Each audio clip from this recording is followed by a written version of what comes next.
Bismillahirrahmanirrahim. Assalamualaikum warahmatullahi wabarakatuh.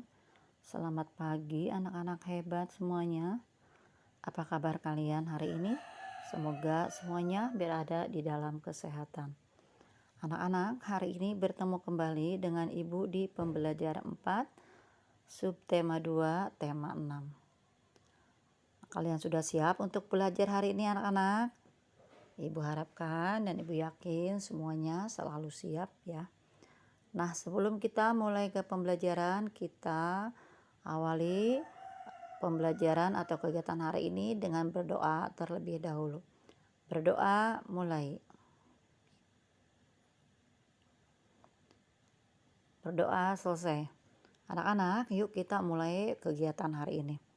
Untuk pembelajaran PB4, kita awali dengan muatan bahasa Indonesia KD 38 dan 48.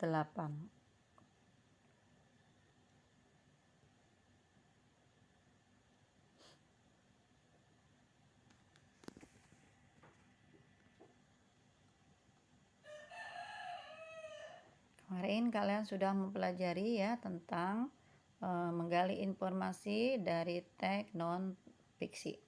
Hari ini pun di pembelajaran tema PB4 untuk bahasa Indonesia kita masih mempelajari cara menggali informasi dari teks non fiksi.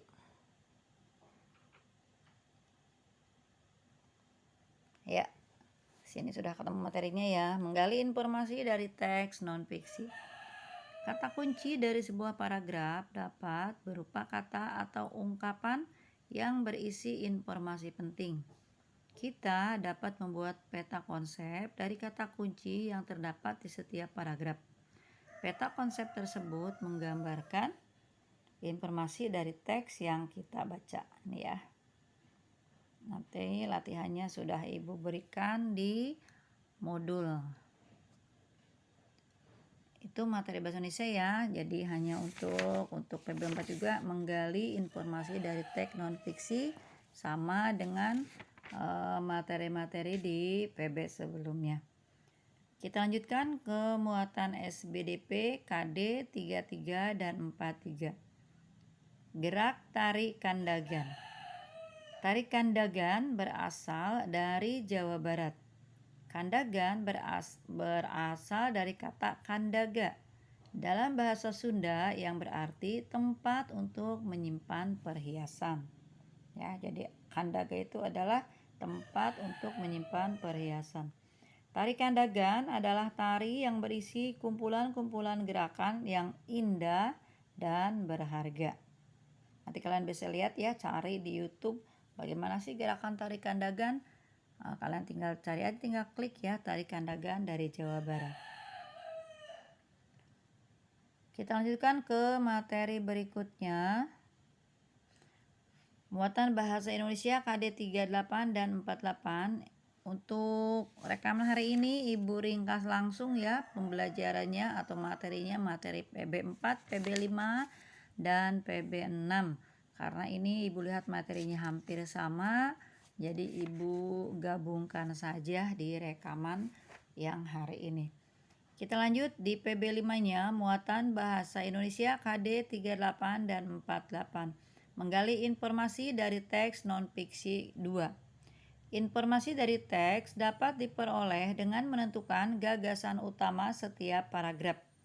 Gagasan utama dirumuskan berdasarkan kalimat utama setiap paragraf. Selanjutnya, kita dapat merangkum gagasan utama dalam bentuk teks. Nah, kemarin pun pada saat Google Meet kalian sudah berlatih bagaimana cara menemukan atau menentukan gagasan utama dalam setiap paragraf. Semoga kalian bisa memahaminya ya dan terus berlatih supaya lebih pintar dalam menentukan gagasan utama. Ya, kita lanjut. Lanjut ke pembelajaran 6, muatan bahasa Indonesia juga, KD 38 dan 48, menuliskan gagasan utama dan kalimat utama setelah membaca teks non-fiksi. Nah, di pembelajaran 6 ini setelah kalian menentukan gagasan utama, kalian bisa menuliskannya ya dalam sebuah kalimat.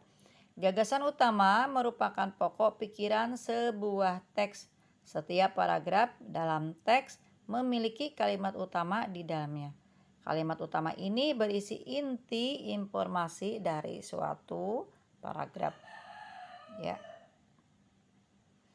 Kita lanjutkan ke muatan PPKN KD 32 dan 42. Pelaksanaan hak sebagai warga negara Indonesia. Salah satu hak yang dimiliki oleh warga negara adalah kebebasan untuk menyatakan pendapat dalam musyawarah dan memberikan suara. Nah, ini diatur dalam UUD 1945 pasal berapa? Hayo, kemarin kalian sudah menyebutkannya. Setiap warga negara Indonesia memiliki hak yang sama. Jika semua warga mendapatkan haknya, akan tercipta masyarakat yang adil dan makmur. Makanya ya kemarin Ibu sudah jelaskan bahwa hak setiap warga negara itu diatur ya dan dituangkan di dalam Undang-Undang Dasar 1945. Karena kalau tidak diatur, maka ya warga negara itu tidak akan mendapatkan haknya atau haknya tidak terpenuhi ya. Di sini sudah dijelaskan setiap warga negara Indonesia memiliki hak yang sama. Jika semua warga mendapatkan haknya, maka akan tercipta masyarakat yang adil dan makmur. Tapi kalau hak warga negara ya tidak terpenuhi, maka akan terjadi perpecahan sehingga ya bangsa Indonesia bisa hancur ya karena tidak adanya persatuan dan kesatuan. Setiap warga negara Indonesia memiliki hak yang sama. Ini masih ya, kita lanjutkan ke muatan SBDP KD 33 dan 43. Properti yang digunakan pada tari tunggal. Nah, jadi dalam setiap tarian itu ada properti ya atau alat-alat yang digunakan pada saat menari. Setiap tari tunggal memerlukan properti untuk menunjang penampilan di atas panggung. Properti tari akan membuat penampilan tari lebih indah dan menarik. Properti yang digunakan disesuaikan dengan gerakan yang ditampilkan. Jadi kalau kita mau menari itu menggunakan pakaian dan alatnya tidak asal pakai. Kita harus sesuaikan dulu dengan gerakan yang akan ditampilkan. Ya, nanti kalian akan belajar untuk menari ya menggunakan properti. Nah, untuk materi hari ini, pembelajaran hari ini Ibu cukupkan sekian dan Ibu rangkum materinya dari PB4, PB5 dan PB6. Kalian pelajari kembali ya untuk materi-materi di subtema 2, di save rekaman Ibu. Kalau perlu dicatat supaya kalau terhapus kalian masih punya catatannya. Tetap semangat dan selalu jaga kesehatan. Terima kasih. Assalamualaikum warahmatullahi wabarakatuh.